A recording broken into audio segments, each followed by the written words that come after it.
Wir erklären euch jetzt, wie ihr ein Slinky erstellt. Ein Slinky ist ein Muster aus vielen Kreisen. Außerdem werden wir dies bunt programmieren.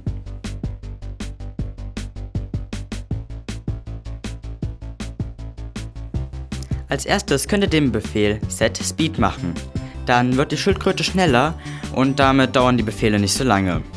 Nun müsst ihr 2 Schleifen erstellen und gebt in beiden die Zahl 72 ein, denn damit wird alles in diesen Schleifen halt 72 Mal wiederholt.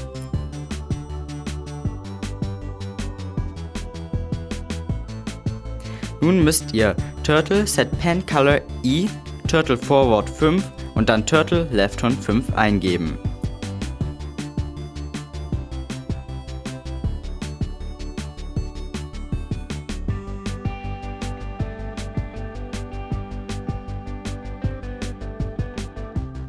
Als nächstes gebt ihr erneut Turtle forward 5 ein und diese Schleife ist damit dann auch schon beendet.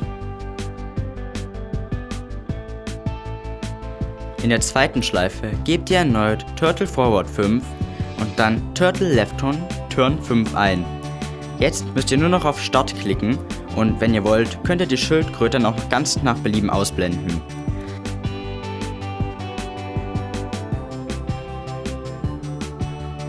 Wie ihr seht, hinterlässt die Schildkröte jetzt bunte Kreise. Das liegt daran, dass wir vorher setColor-i eingegeben haben. Dies ist damit so, dass bei jeder Wiederholung eine neue Farbe ausgesucht wird.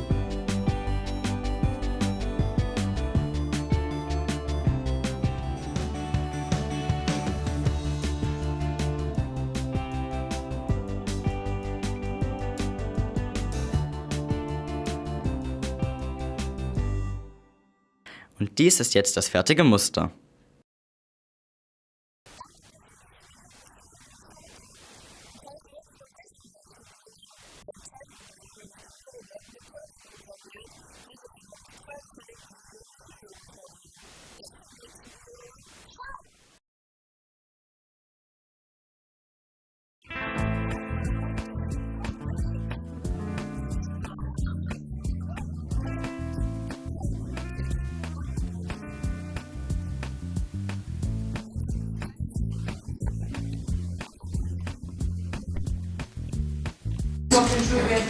Nicht in die Kamera gucken.